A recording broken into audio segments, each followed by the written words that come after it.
Namaskar, I'm Dr. Anita Sahu, Assistant Professor from Department of Education, SS Khanna Girls Degree College.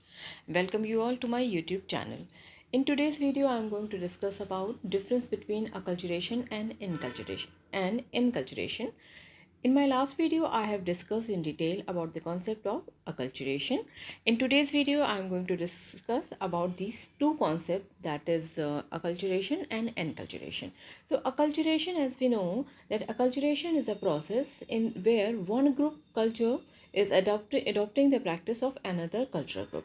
मतलब यहाँ पे acculturation, ये जिसको कि हम हिंदी में संस्कृति संक्रमण या पर संस्कृतिकरण भी कहते हैं, इसमें किसी एक समुदाय या किसी एक समूह के व्यक्ति के लोग जो दूसरी संस्कृति के संपर्क में जब आते हैं तो उनकी संस्कृति को अपनाने लगते हैं, तो इस प्रोसेस को हम क्या कहते हैं, अकल्चरेशन। जबकि एनकल्चरेशन क्या है, इसका जस्ट उलट है या इसका जस्ट अपोजिट है। एनकल्चरेशन का मतलब है कि हम जिस संस्कृति में हमने जन्म लिया है या जिस समुदाय में हमने जन्म लिया, वहाँ की अपनी एक संस्कृति होगी, तो उस संस्कृति को अपनाना ही एनकल्चरेशन है। और जबकि अकल्चरेशन क्या है, दूसरी संस्कृति, दूसरे समुदाय की संस्कृति को अपनाना अकल्चरेशन है।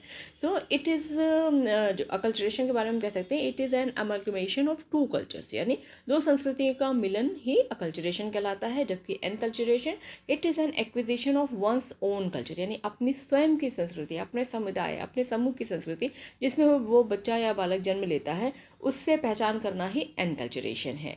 तो acculturation, this process takes place when two cultures meet together, जब दो संस्कृति मिलती हैं तो अकल्चरेशन की प्रोसेस शुरू होती है। जबकि while in enculturation, since birth the child begins to acquire the culture. Acculturation is not an essential requirement for survival, मतलब हमारे अस्तित्व के लिए जो अकल्चरेशन है या पर संस्कृतिकरण की जो प्रोसेस है, वो ये हमारे लिए बहुत आवश्यक नहीं है, मतलब ये प्रोसेस इतनी आवश्यक नहीं है। लेकिन एनकल्चरेशन की जो प्रोसेस है, that is very very essential for our survival, यानी हमें अपने जीवित रहने के लिए बहुत ज़रूरी है कि हम जिस संस्कृति में हमने जन्म लिया है या जिस समुदाय में हमने कहा कि हम सदस्य हैं, तो उस संस्कृति से हमारा परिचय होना ये बहुत ही ज़रूरी प्रोसेस है। अकल्चरेशन मे बी सेकेंड और third familiarisation to various culture, यानी हम अपनी संस्कृति को जानने के बाद दूसरी या तीसरी या चौथी संस्कृति को जान सकते हैं, उसे अपना सकते हैं। लेकिन एनकल्चरेशन क्या है, it is a very first familiarization process to a particular culture, यानी किसी एक पर्टिकुलर या विशेष जो संस्कृति है उससे पहचाने पहले जो सबसे पहली बार पहचान जिस संस्कृति से होती है वो ही एनकल्चरेशन की प्रोसेस कहलाता है।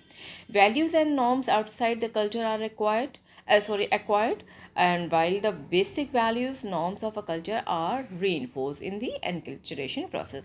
अब अकल्चरेशन के प्रोसेस में हम क्या करते हैं, दूसरी संस्कृति के वैल्यूज़ और नॉर्म्स को हम अपनाते हैं या उससे हम परिचित होते हैं या उसे अर्जित करते हैं। जबकि एनकल्चरेशन के प्रोसेस में हम क्या करते हैं, अपनी ही संस्कृति के जो वैल्यूज़ हैं, मूल्य हैं, जो मानक हैं, उससे उनका पुनर्बलन किया जाता है या उससे सीखने के लिए रीइंफोर्स किया जाता है। तो आई होप आपको मैंने बहुत शॉर्ट में समझाया है कि अकल्चरेशन और इनकल्चरेशन में अंतर क्या है।